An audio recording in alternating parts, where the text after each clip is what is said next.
दोस्तों स्वागत है आप सभी का हमारे YouTube चैनल में। आज हम सॉल्व करेंगे एनटीपीसी का पार्ट नंबर 145 और इससे पहले हम 144 पार्ट्स करवा चुके हैं दोस्तों। जैसा कि लगातार लोग देख भी रहे हैं और अगर आप भी देखना चाहते हैं तो प्लेलिस्ट हमने अलग से बना दिया है। वहां पर आपको सारे पार्ट्स देखने को मिल जाएंगे, 1 से लेकर के 2, 3, 4 ऐसे लास्ट तक मिल जाएंगे। या फिर पहले पार्ट की लिंक मैं इसी वीडियो के नीचे डिस्क्रिप्शन में दे दूंगा, वहां से आप देख सकते हो ताकि सीरियल वाइज आप तैयारी कर सको। दोस्तों हम साथ ही साथ क्वेश्चन जब भी बताते हैं तो करंट अफेयर को अपडेट करके 2024 और 25 के हिसाब से बताते हैं। इससे आपकी करंट अफेयर भी अपडेट होती जाती है। साथ ही कोई फिगर वाला क्वेश्चन है तो उसके फिगर डायग्राम भी हम दिखाते हैं, उसके माध्यम से भी समझाते हैं। साथ ही अगर कोई ऑप्शन है तो उसके बारे में भी हम बात करते हैं ताकि दोबारा कभी क्वेश्चन अगर दूसरी तरीके से पूछ लिया जाए तो भी आप सही करके आ जाओ। चलिए शुरुआत करते हैं दोस्तों आज की वीडियो की। लेकिन चैनल पे अभी तक नए हैं, सब्सक्राइब नहीं किया तो आपसे रिक्वेस्ट है चैनल को सब्सक्राइब कर लीजिए, साथ ही बेल आइकन भी दबा लीजिए ताकि जब भी हमारी वीडियो आए आपके पास नोटिफिकेशन पहुंच जाए और आप वीडियो को आसानी से देख पाओ। ये जो क्वेश्चन पेपर है दोस्तों देख लेते हैं, क्योंकि आप में से बहुत से लोग कहते हैं सर बता दिया करिए कौन सा पेपर करवा रहे हैं। तो आप खुद देख लो, 3/3/2021 को पूछा गया था, 3 मार्च 2021 को, जो कि शाम की शिफ्ट 3 से 4:30 के बीच में हुआ था एनटीपीसी का, उसकी बात कर रहे हैं। तो इसको हम सॉल्व करते हैं। पहला क्वेश्चन है दोस्तों, निम्नलिखित का मान ज्ञात कीजिए। 3, 10, 25, 10, 35 और 10, 45, 10, 55 ऐसे करके दिया है। देखो दोस्तों जब कभी ऐसा क्वेश्चन आ जाए तो सबसे पहले मैं एक थ्योरम बताता हूँ, यानी कि tan थीटा अगर लिखा है कहीं पर तो हम इसको ये भी तो लिख सकते हैं 1/cot थीटा।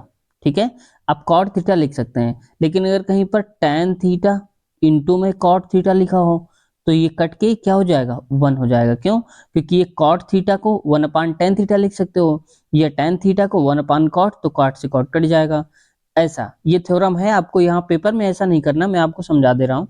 अब यहाँ पर देखो कौन से दो थीटा जो है यानी कि जो डिग्री है उनका वैल्यू उनका आंसर जो है ऐड करने पर 90 आना चाहिए। जैसे देखो 25 और 65, इसको ऐड करेंगे तो कितना आ जाएगा, 65 प्लस 25 70 80 90, तो 90 आ जाएगा। तो जैसे ही 90 आए ये और ये खत्म हो गए, इंटू में है तो हम कोई किसी से काट सकते हैं। 35 है प्लस 55 कितना हो जाता है देख लो, 55 और 35, 5 5 10, 5 3 8, 1 9, 90 हो गया। तो बस इससे ये दोनों कट जाएंगे, बचा क्या हमारे पास, 10 45 और यहाँ पर बचा 1। तो देखो 1 नहीं 3 बचा है, इंटू में 10 45 को हम क्या लिख सकते हैं 1, क्योंकि 10 45 की वैल्यू होती है 1, तो 3 इंटू 1 यानी कि 3। तो ऑप्शन नंबर हो जाएगा हमारा कौन सा, दूसरा करेक्ट आंसर हो जाएगा। ठीक है, आगे बढ़ते हैं नेक्स्ट क्वेश्चन की तरफ। चुंबकीय फ्लक्स की एसआई इकाई क्या है, यानी कि चुंबकीय फ्लक्स का मात्रक पूछा है। तो चुंबकीय फ्लक्स का होता है दोस्तों वेबर, यानी कि ऑप्शन चौथा करेक्ट आंसर हो जाएगा। देखो यहीं पर फैरेड दिया है, तो फैरेड किसकी होती है, ये होती है विद्युत धारिता की। ठीक है, और यहीं पर हेनरी, हेनरी होता है दोस्तों प्रेरकत्व का, ये याद रखना, हो सकता है पूछ लिया जाए। ये होता है प्रेरकत्व का। वहीं पास्कल तो आप जानते होंगे दाब का मात्रक होता है, तो ये दाब हो जाएगा। ठीक है, याद रखना। अब वेबर तो आपको पता ही है चुंबकीय फ्लक्स है, तो आप चारों नोट कर लीजिए या आप स्क्रीनशॉट ले लीजिए, इसको दोबारा आप लोग एक बार रिवाइज कर लेना। ठीक है, आपसे हो सकता है किसी एक में से पूछ लिया जाए। भगवत गीता का सर्वप्रथम अंग्रेजी अनुवाद किसके द्वारा किया गया था, तो ये किया था दोस्तों चार्ल्स विंकल्स ने, ऑप्शन दूसरा। और इसका अनुवाद कब किया था, तो ये किया था दोस्तों 1784 में, हो सकता है पूछा जाए। तो चार्ल्स विंकल्स ने भगवत गीता का अंग्रेजी में अनुवाद किया था 1784 में। नेक्स्ट, 6 वर्ष बाद सुनील की आयु कमल से दोगुनी हो जाएगी। 2 वर्ष पहले उसकी आयु कमल से 4 गुनी थी। कमल की वर्तमान आयु ज्ञात करिए। देखो यहाँ पर कह रहा है 6 वर्ष बाद सुनील की आयु कमल से दोगुनी हो जाएगी, 6 वर्ष बाद। और यहाँ देखो कह रहा है 2 वर्ष पहले, तो हम ये लेंगे, थोड़ा आसान पड़ेगा। ठीक है, यहाँ पर मान लो कि कमल है और ये है सुनील, कह रहा है कि 2 साल पहले उनकी आयु कमल से आयु से 4 गुनी थी, कमल की आयु से 4 गुनी थी। यानी कि अगर कहता हूं कि कमल x का है तो ये हो जाएगा कितना, 4x का, लेकिन कितनी, 2 साल पहले।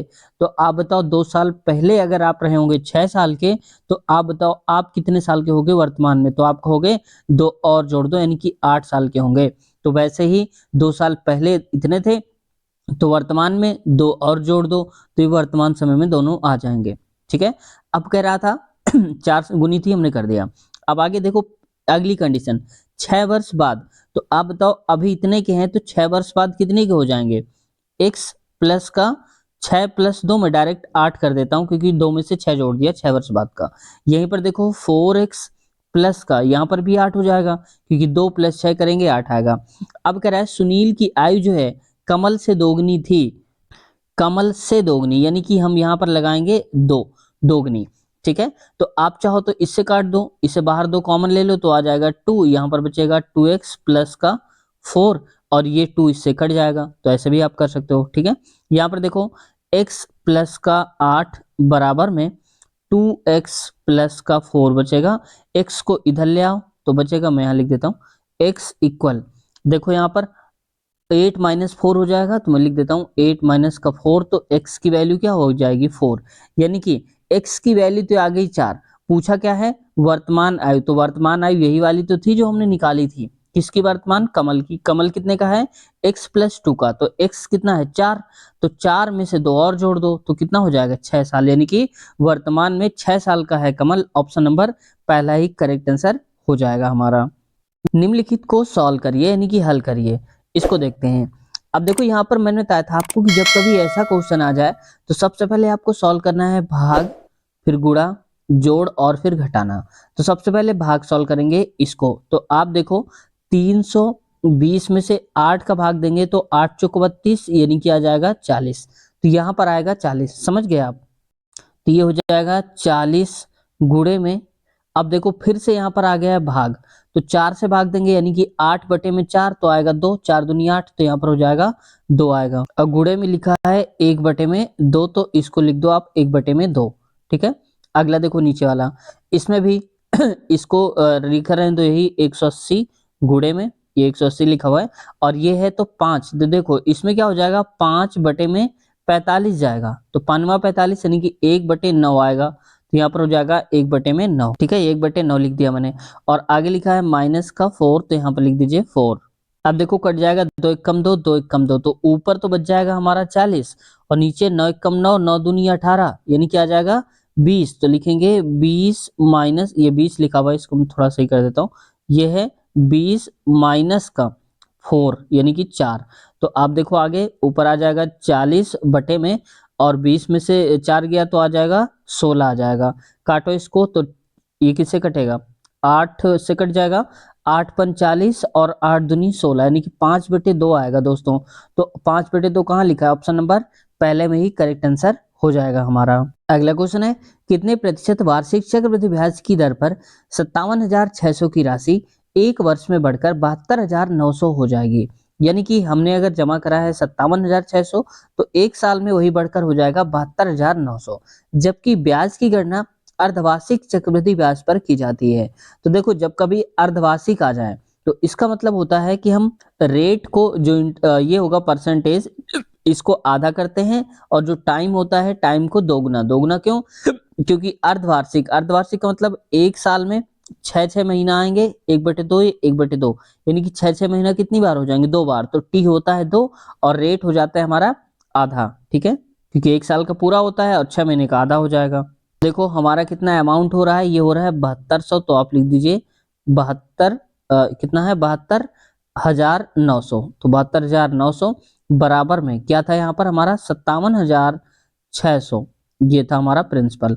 1 प्लस, अब आर लिखा है तो आर लिख दीजिए, हमें बताना है चक्रवृद्धि ब्याज के आधार पर कितने प्रतिशत, यानी कि आर की वैल्यू बटे में 100। अब 100 तो होगा, लेकिन दोस्तों यहाँ पर अर्धवार्षिक दिया है, तो अर्धवार्षिक का मतलब r/2, तो r/2 का मतलब 2 × 100, तो मैं डायरेक्ट लिख देता हूँ 200, यानी कि 2 गुणे 100 करोगे तो 200 आएगा। अब हमने बताया था एक साल के अंदर आधे आधे साल कितने पड़ेंगे? 2 पड़ेंगे, यानी कि 2 साल की बात करेंगे। अब 00 से 00 इसको काट दीजिए, ये हो जाएगा 729, और बटे में नीचे आ जाएगा 576, बराबर में यहाँ पर आ जाएगा। आगे इसको देखते हैं, तो 1 प्लस r/100, ये 200 है, 200 की पावर में 2। अब देखो ये 729 जो होता है वो होता है स्क्वायर। ठीक है, ये किसका होता है? 27 का, तो मैं लिख देता हूँ यहाँ पर 27 बटे में, और 576 होता है 24 का, तो 24 का होल स्क्वायर, बराबर में 1 प्लस r/2 200 की होल स्क्वायर। तो पावर से पावर कैंसिल आउट हो गया, तो मैं डायरेक्ट यही लिख देता हूँ। अब चाहे तो इसका स्क्रीनशॉट ले लीजिए, फिर या तो मैं हटा देता हूँ इसको, ठीक है। तो हो जाएगा 1+r/200, ठीक है। इसको इधर भेज दीजिए, यानी कि -1 यहाँ हो जाएगा, थोड़ा जगह ही बनाना पड़ेगा, ठीक है। इसको मैं इधर ले आता हूँ, 27 माइनस का 24 और ये प्लस का 1 इधर आएगा, तो माइनस का 1/1 बराबर में r/200 हो जाएगा। ये बात समझ में आ गई। अब देखो आगे करेंगे, तो 27 माइनस का 24 यानी कि इधर क्रॉस मल्टीप्लाई हो जाएगा, तो यहाँ पर क्या लिखेंगे, 27 माइनस 24, तो 27 में से 24 गया तो आएगा 3 बटे में हो जाएगा 24 बराबर में r/200 हो जाएगा। इसको काट दीजिए अगर कट रहा है तो, 4 या ऐसे काट दीजिए, 3 एकम 3, 3 8 24, 8 को बचा। इसका मतलब आगे हम काटेंगे तो r की वैल्यू आ जाएगी r बराबर में 200 बटे में 8, ठीक है। 8 एकम 8, 8 दूनी 16, 4 बचेगा, 8 पंच 40 यानी कि 25 आ जाएगा। जो r की वैल्यू आएगी वो आ जाएगी 25%। तो ऑप्शन नंबर चौथा में देख रखा है 25%, ठीक है। सही उत्तर हो जाएगा ऑप्शन नंबर चौथा। लखनऊ में 1857 के विद्रोह का नेतृत्व किसने किया था? तो ये किया था दोस्तों बेगम हजरत महल ने।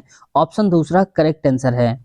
क्वेश्चन है, भारत के मुख्य चुनाव आयुक्त का कार्यकाल कितना होता है? तो ये होता है दोस्तों 6 वर्ष की अवधि या 65 वर्ष की आयु तक, जो भी पहले हो जाए, यानी कि उनको नियुक्ति किया जाता है 6 साल के लिए, लेकिन हो सकता है 6 साल उसके पूरे ना हो, लेकिन उससे पहले उसकी उम्र 65 साल हो जाए तो भी उनको हटाया जा सकता है। तो ये बात समझ में आई आपको कि 65 वाला क्या है? जैसे देखो, अगर किसी व्यक्ति की उम्र है 61 साल, कितने साल?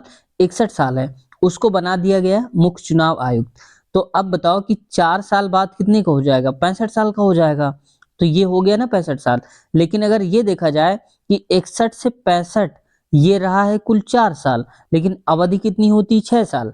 तो 6 साल उसके नहीं पूरे हो पाए, 6 साल होने से पहले ही 4 ही साल में उसकी उम्र 65 साल हो गई, तो भी उसको हटा दिया जाता है। समझ में आ गया? तो इसीलिए बोला जाता है कि या तो 6 साल तक लगातार रहेगा, या उसकी उम्र 6 साल पूरा होने से पहले 65 साल हो जाएगी, तो भी उसको निष्कासित किया जा सकता है, ठीक है। अच्छा आप बताओ जरा कि लोकसभा जो होता है, लोकसभा का कार्यकाल कितने वर्ष का होता है? ठीक है, कितने वर्ष का होता है लोकसभा का कार्यकाल? दोस्तों दोस्तों अभी तक सब्सक्राइब नहीं किया तो आपसे रिक्वेस्ट है, चैनल को सब्सक्राइब कर लीजिए, साथ ही बेल आइकन भी दबा लीजिए, ताकि हमारी वीडियो आए आपके पास नोटिफिकेशन पहुंच जाए। क्वेश्चन है अगला, सुएज नहर जो वाणिज्य के लिए अत्यंत महत्वपूर्ण है, निम्नलिखित में से किस देश में बनाई गई थी? तो सुएज नहर का निर्माण हुआ था दोस्तों मिस्र में। अच्छा आप बताओ जरा कि ब्राजील जो है, ब्राजील की राजधानी क्या है? यहाँ पर ब्राजील, ब्राजील में आपको पता है खट्टी शहद पाई जाती है वहां के जंगलों में, तो इसकी खासियत भी आप याद रखना, ठीक है। चलिए मैं ही बता देता हूँ, ब्राजील की राजधानी क्या है? ब्राजीलिया। और ओमान की राजधानी क्या है? मस्कट, ठीक है। अब आप बताओ कि अर्जेंटीना की राजधानी क्या है? ठीक है, आप लोग को बताना है अर्जेंटीना की राजधानी क्या है। निम्नलिखित को हल कीजिए। ऐसा दिया है, जैसे मैंने पहले बोला था आपको कि इक्वेशन को सॉल्व करते समय आप चिन्हों को ध्यान देंगे। तो जैसे पहले भाग, गुणा, जोड़ और फिर घटाना, अगर नहीं पता है आप कंफ्यूज हो जा रहे हैं तो आप इनको लिख लीजिए कहीं पर। तो देखो सबसे पहले लिखा है ये, तो मैं भाग को देख लेता हूँ, तो ये 9 है तो इसको नोट कर लो, 9 प्लस का, अब आप बताओ कि 45 भागे 9 करोगे तो 9 पना 45, यानी कि 5 बार में जाएगा, तो मैं इसको पूरा हटाकर 5 लिख देता हूँ, यानी कि इसकी जगह पे हमने लिख दिया है कि 5 लिख दिया है। माइनस का 8 है, और यहाँ पर देखो गुणा और माइनस है, जब कभी गुणा और माइनस होता है तो हमेशा जो आंसर आता है वो नेगेटिव में आता है। चलो मैं एक स्टेप और लिख देता हूँ, यहाँ पर गुणे में माइनस का 4। अब देखो ये 9 वही रहेगा, प्लस का 5 वही रहेगा, माइनस, अब देखो माइनस माइनस माइनस का गुणा क्या हो जाएगा? प्लस, तो 8 चौक हो जाएगा 32, तो बस 32 5 हो जाएगा 37, तो यहाँ पर लिखेंगे आप 37 प्लस का 9, तो 37 9 कितना होता है? 46 यानी कि 46। तो कहाँ लिखा है? ऑप्शन नंबर पहले ही करेक्ट आंसर हो जाएगा 46, ठीक है। यदि एक आयत की लंबाई दोगुनी की जाती है तो उसकी चौड़ाई में क्या परिवर्तन किया जाना चाहिए ताकि उसका क्षेत्रफल समान बना रहे, यानी कि जितना पहले क्षेत्रफल था उतना ही रहे? तो पहले आप ये देखो कि क्षेत्रफल का फॉर्मूला क्या होता है। अगर मान लो कि यहाँ पर एक आयत बना हुआ है दोस्तों, तो आयत यानी कि ये इसकी हो गई लंबाई और ये हो गई इसकी चौड़ाई, यानी कि ब्रेथ बी लिख दिया मैंने, ठीक है। इसका क्षेत्रफल यानी कि एरिया निकालते हैं तो L इंटू में बी करते हैं, ठीक है। अब कह रहा है कि हमने लंबाई को दोगुना कर दिया है, तो आप बताओ कि पहले आंसर हमारा आ रहा था एल बी, भाई L into B L B आएगा, और कह रहा था कि दोगुनी लंबाई कर दी जाती है, तो लंबाई को हमने कर दिया 2l। तो कह रहा है कि हम b को क्या करें कि आंसर हमारा एल बी ही आए, तो आप बताओ 2 से गुणा किया है तो b बाई 2 कर दो, 2 से भाग दे दो तो 2 से 2 कट जाएगा, इसका मतलब एल बी ही आएगा। समझ गए आप? इसका मतलब हो गया कि लंबाई दोगुनी कर रहे हैं तो उसका अपोजिट 2 से हमें डिवाइड भी करना पड़ेगा। 2 से डिवाइड का मतलब b का आधा, तो हमें पूछा है उसका क्षेत्रफल का समान रहेगा, तो चौड़ाई b क्या है, ब्रेथ यानी कि चौड़ाई, तो चौड़ाई को आधा किया जाना चाहिए। ऑप्शन नंबर दूसरा करेक्ट आंसर हो जाएगा। ठीक है। अब हो सकता है ये कह देता कि अगर हम लंबाई को आधा कर रहे हैं तो चौड़ाई में क्या परिवर्तन करें ताकि क्षेत्रफल समान रहे, तो अगर लंबाई आधा कर रहे हैं तो चौड़ाई को हमें दोगुना करना पड़ेगा। ठीक है, याद रखना। आगे बढ़ते हैं नेक्स्ट। क्रायोजेनिक ईंधन में ईंधन के रूप में इनमें से किसका उपयोग किया जाता है? तो ये दोस्तों किया जाता है तरल ऑक्सीजन और तरल हाइड्रोजन जो होता है लिक्विड फॉर्म पे इनका यूज किया जाता है। ठीक है।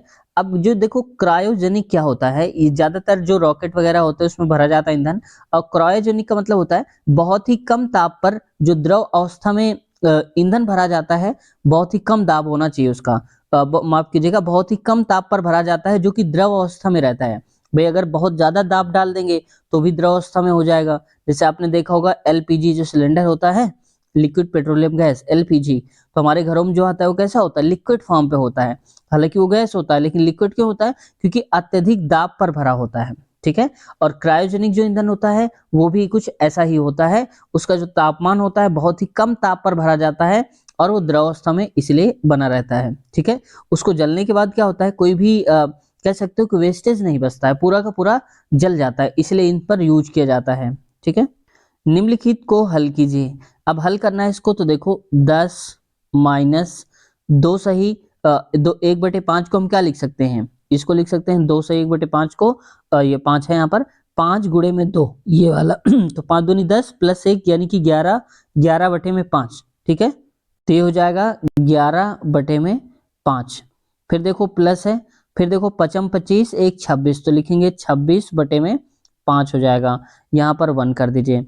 अब इसको पहले सॉल्व कर लीजिए, 10/1 और माइनस है। अब देखो यहाँ पर प्लस है, यहाँ पर 5 है और यहाँ पर 5 है, तो इसको नीचे 5 ही लिख लीजिए, मैं थोड़ा दूर लिख रहा हूँ ताकि समझा दूं। तो देखो माइनस का 11, तो माइनस का 11 प्लस का 26, जब नीचे वाले सेम होते हैं तो ऊपर वालों को ऐसे ही डायरेक्ट नोट कर देते हैं। तो आप बताओ 26 में से 11 हटाओ, क्योंकि 11 छोटी वैल्यू है और 26 बड़ी है, तो 26 में से 11 हटाएंगे तो कितना आ जाएगा, ये आ जाएगा 15। ठीक है। तो इसका मतलब प्लस का 15 आएगा, तो यहाँ पर लिखेंगे 15/5। ठीक है। ये पूरा तो हट जाएगा, हमने इसी को यहाँ पर लिख दिया है।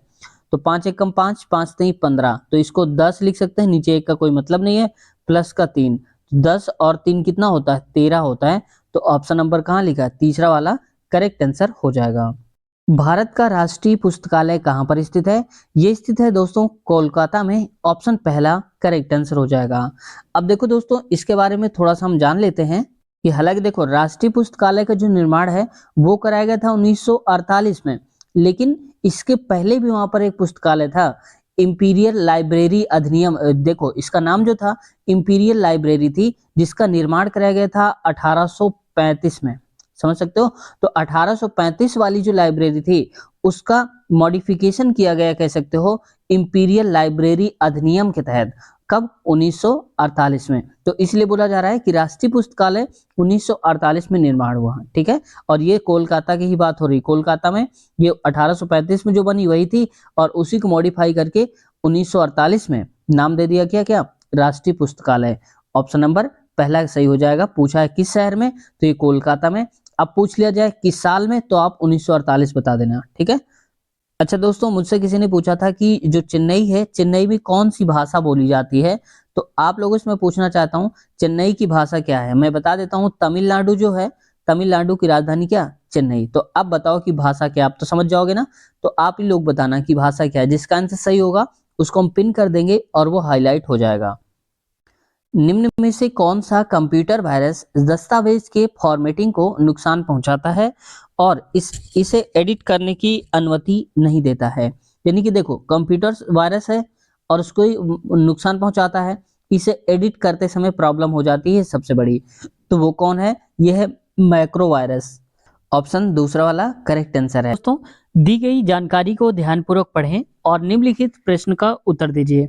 देखो, इसमें कह रहा है कि 6 दोस्त प्रीति, कमल, रोहित, स्वीटी और ऐसे करके दिया है, वृत्त के इर्द गिर्द यानी कि चारों ओर केंद्र की ओर मुख करके बैठे हैं और जरूरी नहीं कि इसी क्रम में हो। मीनू रोहित के बाईं ओर है, दूसरे स्थान पर है। तो देखो, जैसा जैसा बोला जा रहा है वैसा हम बनाते जा रहे हैं। तो सबसे पहले वृत्ताकार है तो ऐसे में बना लेता हूं। कितने लोग हैं यहाँ पर? 6 लोग हैं। तो जगह बना लो, 1 2 3 4 5 और ये 6, 6 लोग हो गए जगह। अब देखो यहाँ पर बैठालते चलते हैं। कह रहा है मीनू रोहित के बाईं ओर है। देखो, पहली बार में आप कहीं भी बैठा सकते हो किसी को। रोहित के बाईं ओर दूसरे स्थान पर है, तो मैं कहता हूं रोहित अगर ये है तो इसके बाईं ओर दूसरा क्या होगा? ये बाईं होगा, ये इसका दायां होगा। ठीक है, तो बाईं ओर कौन सा? दूसरे स्थान पर है। तो दूसरा स्थान पहला और ये दूसरा, तो मीनू है, मीनू यानी कि एम। ये बात समझ गए? आगे कह रहा है उमेश रोहित और प्रीति के बीच में बैठा है। इसका मतलब है कि प्रीति यहाँ होगी तो उमेश जो है प्रीति और रमेश के बीच में तभी तो आएगा। तो उमेश को हमने यहाँ पर बैठा दिया। अगला, स्वीटी प्रीति के दाईं ओर ठीक बगल में है, तो प्रीति ये है, इसका दायां ये होगा, तो स्वीटी मतलब एस हो जाएगा। अब एक जगह बची है, एक व्यक्ति बचा है, तो कौन सा बचा होगा? कमल बचा है, तो कमल का के यहाँ पर लिख दीजिए। पूछा है क्वेश्चन में रोहित और मीनू के बीच में कौन बैठा है? तो देखो रोहित, मैं इसका कलर चेंज कर देता हूँ। ठीक है, रोहित और मीनू के बीच में कौन बैठा है? तो रोहित तो ये है, ठीक है, और मीनू कौन है? तो मीनू ये है। तो आप बताओ रोहित और मीनू के बीच में कौन बैठा है? तो आप कहेंगे कमल ही तो बैठा है।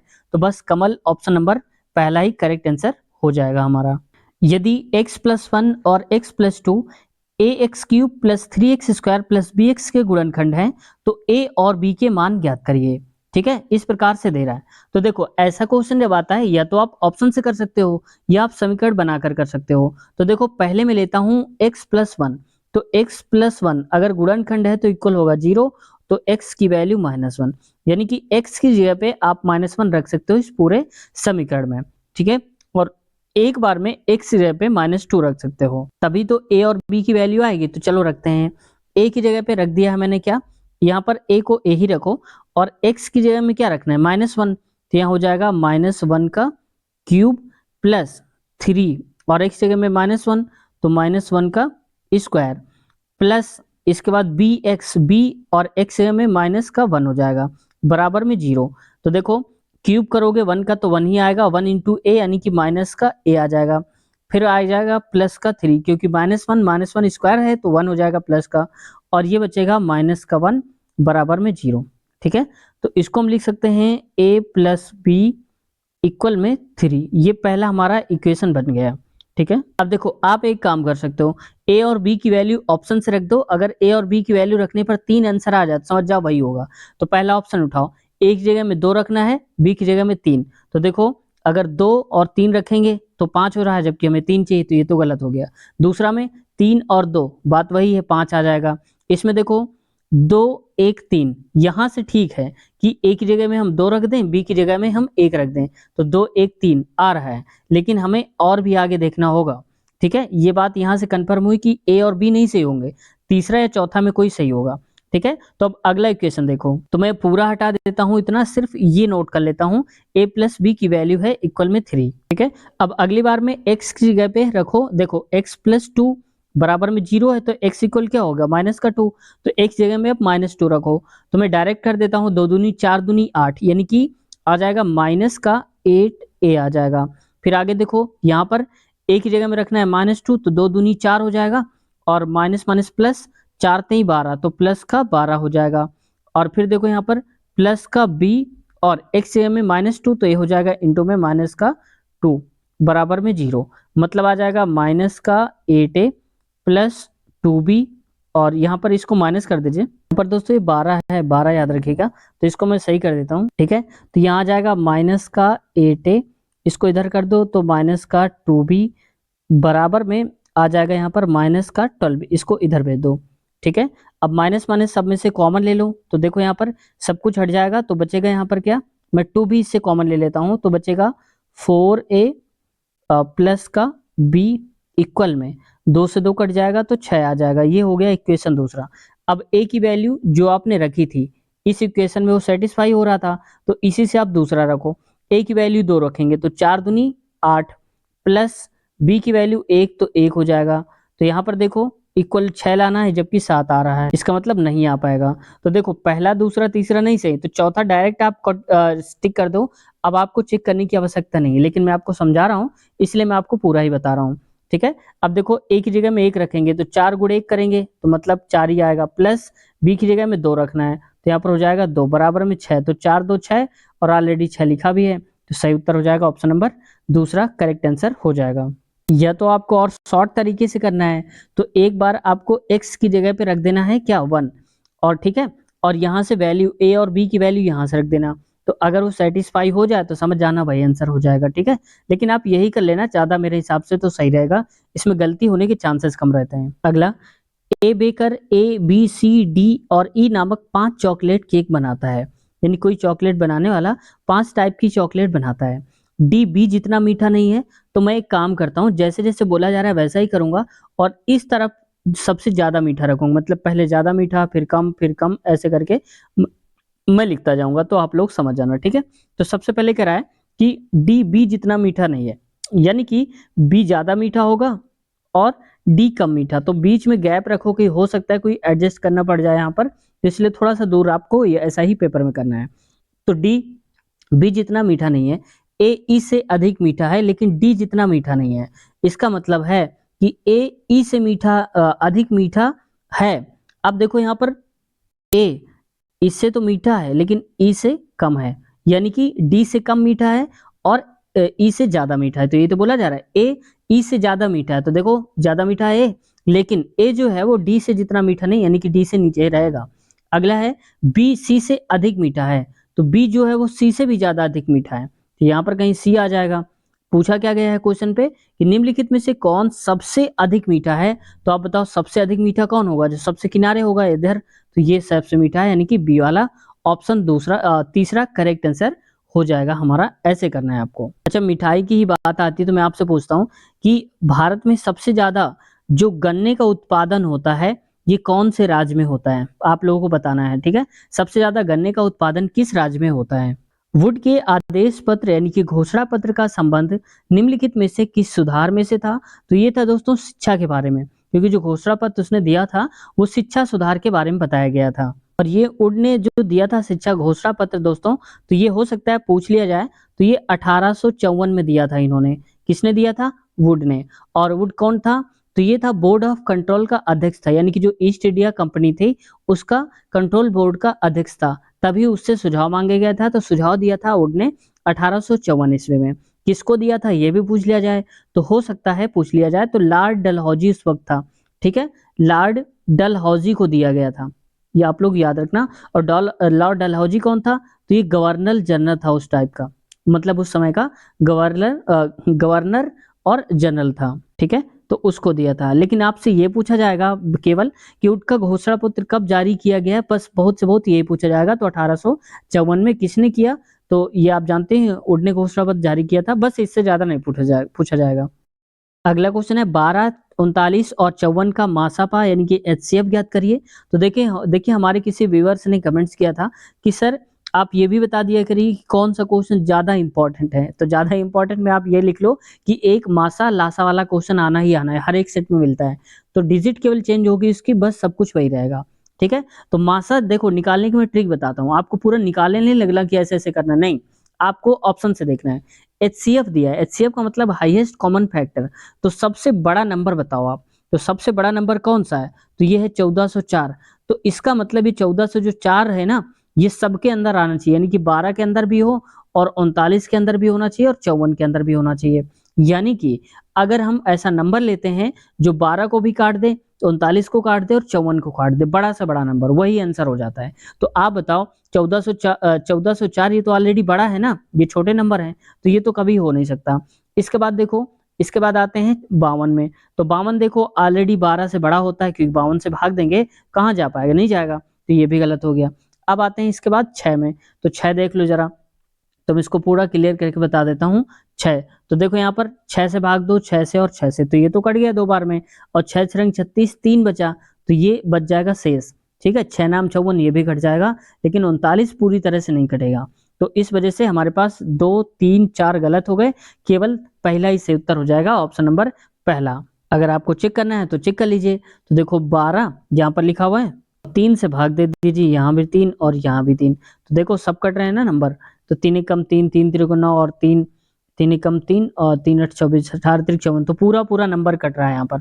ठीक है, तो इसका मतलब यही 3 आंसर हो जाएगा, पहला करेक्ट आंसर। अगला है, दी गई जानकारी को ध्यानपूर्वक पढ़ें और निम्नलिखित प्रश्न का उत्तर दीजिए। ठीक है, तो यहाँ पर 6 छात्र हैं दोस्तों, एक विद्यालय में शीर्ष 6 रैंक आधारित हैं। तो मैं एक काम करता हूँ, इनको ऐसे लिखता जाता हूँ। एक जैसे मान लो कि एक रैंक है, 6 लोग हैं तो 6 जगह बना लो, 1 2 3 4 5 और ये 6 रैंक बना लिया मैंने। ठीक है, आप चाहो तो ऐसे भी बना सकते हो। आपको याद रखना चाहिए कि इधर वाला बढ़ता हुआ या इधर वाला घटता हुआ, लेकिन एक क्रम होना चाहिए। तो मुझको ऐसा सही लगा तो मैंने इस टाइप का बना लिया। ठीक है, कंफ्यूज नहीं होना। अगला कह रहा है इसमें से क्यू की रैंक आर और एस के रैंक के बीच में है, लेकिन अभी हम निर्धारण नहीं कर पाएंगे। हमें अगर ये पता चल जाए कि सबसे ऊपर कौन है सबसे नीचे कौन है, ऐसा कुछ पता चल जाए तो पहले उसको रखा करो। टी एस के बीच में है, 2 छात्र हैं। ठीक है, अब कह रहा है टी की रैंक न्यूनतम है। अब टी की रैंक न्यूनतम है यानी कि टी सबसे नीचे आ जाएगा। यहां पर कहा था टी और एस के रैंक के बीच में 2 छात्र हैं, तो 1 2 यहाँ है तो एस यहाँ आ जाएगा। बात इतनी समझ में आ गई। अब कहना चाहता है आगे, जो क्यू की रैंक है आर और एस के ठीक बीच है। ठीक है, अब यहां पर कह रहा है क्यू की रैंक आर और एस के बीच है। देखो तो एस तो यहाँ है, इसका मतलब या तो आर यहाँ होगा या तो आर यहाँ होगा। ठीक है, ऐसा होगा, ये फिक्स है। अब आगे देखो यहाँ पर ये बोल दिया है क्यू की रैंक चौथी है, चौथे नंबर पे आ रहा है। ठीक है, तो इसका मतलब 1 2 3 और 4, चौथे नंबर पे क्यू आ जाएगा। तो जैसे ही क्यू आया बाकी सारा ठीक हो जाएगा, क्योंकि क्यू की रैंक आर और एस के बीच है। तो आर यहाँ होगा तो एस आर एस के बीच में क्यू आ गया। इतनी बात समझ में आ गई। अब आगे क्या बोल रहा है यहाँ पर, यू की रैंक पी की रैंक से ठीक ऊपर है, यानी कि यू की जो रैंक है पी की रैंक से ऊपर है। तो पहले यू ऊपर होगा और फिर यहाँ पर होगा पी होगा। ठीक है, बस पूछा क्या है क्वेश्चन में, इनमें से किसकी रैंक 5वीं है। तो देखो पहला, दूसरा, तीसरा, चौथा और 5वां, यानी कि आर की रैंक है। तो आर ऑप्शन नंबर पहले में दिया है, सही हो जाएगा करेक्ट आंसर पहला वाला। Which among the following is a saprotrophic fungus. तो सेप्रोट्रॉपिक फंगस कौन सा होता है, तो ये होता है पेंसिलियम। ऑप्शन चौथा करेक्ट आंसर है। और ये दोस्तों जो पेंसिलियम होता है, ये पेंसिलिन आप जानते होंगे। ठीक है, पेंसिलिन, तो ये पेंसिलिन क्या होती है, ये एक एंटीबायोटिक होती है बैक्टीरिया का संक्रमण रोकने के लिए। यानी कि अगर हमारे गले में या फिर कान में कहीं पर भी संक्रमण हो जाता है, तो उस संक्रमण की बैक्टीरिया को रोकती है कौन, पेंसिलिन रोकती है, यानी कि एंटीबायोटिक होती है। ठीक है, इसको भी आप याद रखना। अच्छा, ये पूछा जाता है कई बार रेलवे में कि पेंसिलिन की खोज किसने करी थी, आप लोग बताना जरा कमेंट सेक्शन में। ठीक है, अगर आप लोग नहीं बता पाएंगे तो मैं कमेंट में आंसर पिन कर दूंगा, वहां से भी आप देख सकते हो, या आप में से किसी का जवाब सही लगा मुझे तो भी मैं कमेंट में पिन कर दूंगा आपका कमेंट जो है, तो आप लोग भी देख पाओगे उसको। ठीक है, पेंसिलिन की खोज किसने की थी, ये फेवरेट क्वेश्चन में से है रेलवे वाले में, याद रखना। पहला है 1 EB डैश के बराबर होता है। तो देखो पहली बात तो EB हम लोग क्या पढ़ते हैं, TB GB तक पढ़ते हैं, MB तक पढ़ते हैं, बस इसके आगे नहीं पढ़ते। लेकिन देखो कितना दूर तक पूछ लिया गया है। तो 1 EB बराबर होता है 1024 PB के बराबर होता है।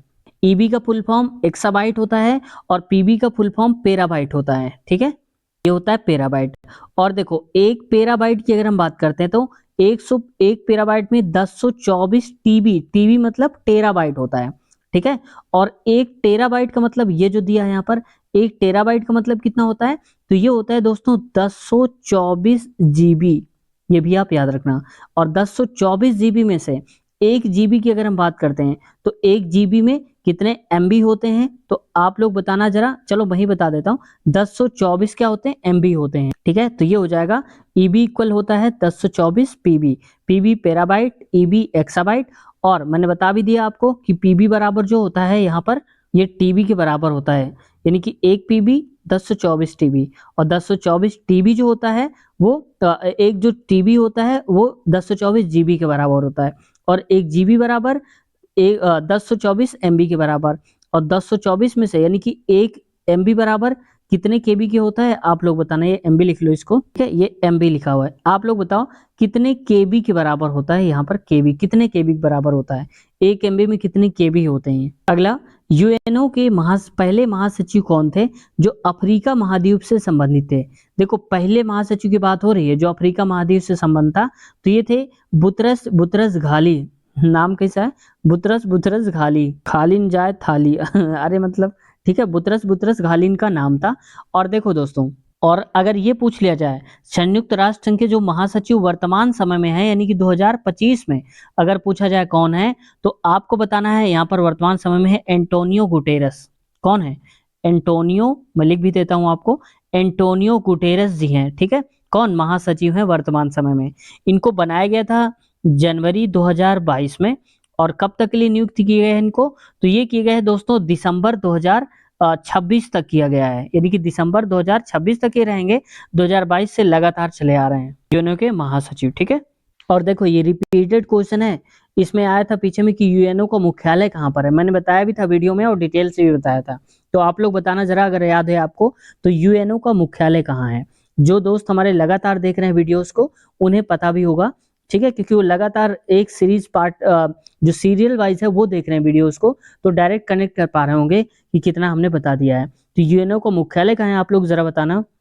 अगला है, एक विशिष्ट कूट भाषा में कॉकरोच इज इंसेक्ट को PQMRLO लिखा जाता है, तो इंसेक्ट आर स्पेसीज को ये लिखा जाता है। देखो दोस्तों, जब कभी ऐसा क्वेश्चन आए तो पहले तो ये देखो पूछा क्या गया है, तो स्पेसीज इंसेक्ट को पूछा गया है, ठीक है। तो इंसेक्ट तो यहाँ से मिल जाएगा, तो देखो इंसेक्ट यहाँ लिखा है और यहाँ पर भी इंसेक्ट लिखा है, ये इसका मतलब है कोई ना कोई वर्ड कॉमन होगा, यहाँ इंसेक्ट यहाँ इंसेक्ट, तो इनका कोड भी कॉमन होगा, तो मैं यहाँ पर लिख देता हूँ इंसेक्ट।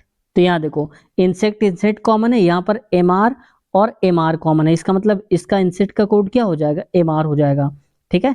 अब आगे देखो, तो यहाँ से देखो इच कॉकरोच स्पेसीज को लिखा जाता है ये, और यहाँ पर इच कॉकरोच देखो, तो इच कॉकरोच और इच कॉकरोच यानी कि दो मिल रहे होंगे हमको, तो यहाँ पर देखो LOPQ मिल रहा है और LOPQ मिल रहा है, समझ में आया।